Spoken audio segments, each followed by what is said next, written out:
Okay, hello everybody and welcome to another tutorials video. Before I get into the actual tutorials, I just wanted to do a quick intro on some of the stuff that I wanted to say during last video, where I was talking about movement in 3DMG, and since this video is also about movement in 3DMG, I thought I might as well add it onto here instead.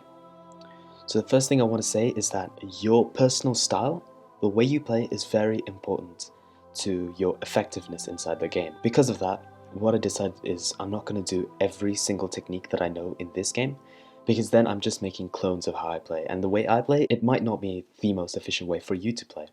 So that's why I'm leaving holes for you guys to fill in for yourselves. And by doing that, I'm asking you guys to come up with replacements for those holes, or stuff that will fill in those gaps.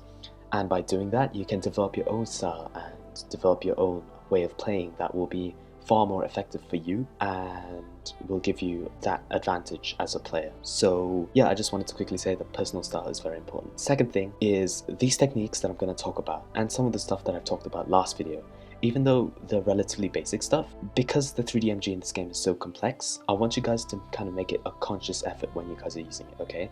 Every single time you use one of these techniques, it has to be a personal choice. You have to make sure that you are thinking about doing it. You're not simply doing it because I said so or because you can do it whenever you want to. And finally, when I make this video, I'm assuming that you guys have practiced the basic movements that I was talking about last week. And the reason I wanted to make these a bit like spread out, the reason I'm not doing one long marathon every single video that I've got planned is because I'm expecting you guys to practice what I've talked about. I mean, in the end, in the long run, it doesn't matter because I have made this into a playlist for you guys to watch as a series later.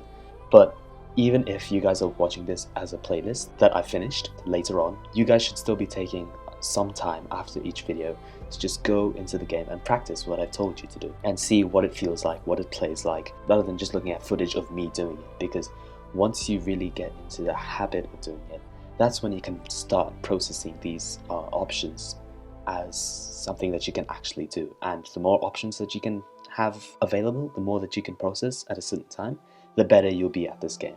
In the maps video, I was talking about some of the things you can do using the layout of the buildings. So I was talking about like blocking a large group of titans from moving towards you by using the buildings. Or with characters, I told you to feel each one of the characters' benefits and bonuses and, see which one you like the most. And the reason I left a week between those is so that you can try them for yourselves and actually, determine your own benefits. Hopefully by trying it for yourselves, you'll have learned some different tactics, which then feed into the personal style that I was talking about. So yeah, practice, practice, practice. If you guys are a bit like frustrated by my lack of updates on the tutorial series, this is the reason why. I want you guys to just get in game whenever you can and just practice. And that is the only way to get better at the game, even if you guys watch these videos, okay? Okay, so that out of the way, I hope you guys enjoyed this video, and I will see you guys next time. The first thing that I'm going to be talking about is the differences between using gas and just using hooks. And even though there's, quite a stark difference when you're using them very separately from each other, right?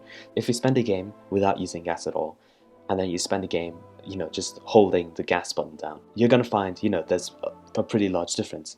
But what you can do is, if you look at what makes them specifically so different, you can combine them in such a way that you become a much better 3DMG player.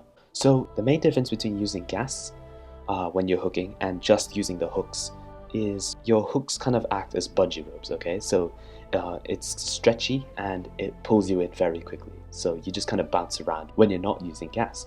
But when you're using gas, what happens is the length of the rope that you've shot out, that basically gets locked into a certain distance. And because of that, what you can do is you can spin around corners really quickly.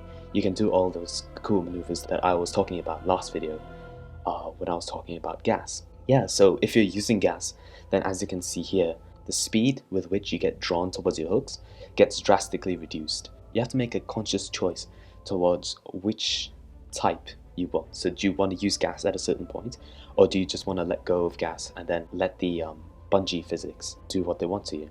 Possibly the most popular way of using this would be doing something that I call drifting. And drifting is basically as you're going around a corner, you're going at full speed, you've got your gas held down.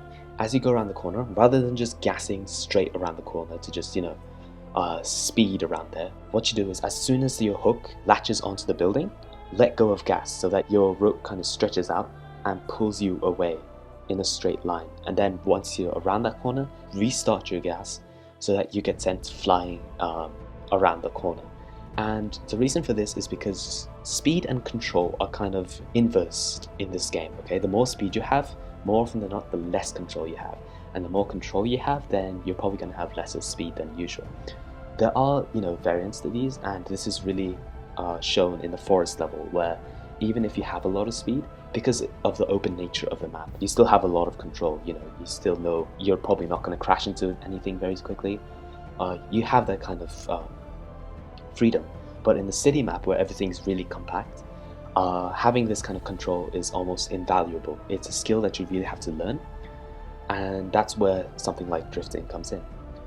There's another way to drift, and that's by scrolling up, by reeling out as you go around the corner. And this maintains a lot of your speed, but at the same time you lose a fair amount of control. So if you've been practicing reel, then this is something that you might want to try. But definitely, if you want more control really quickly, then just let go of gas as you go around that corner.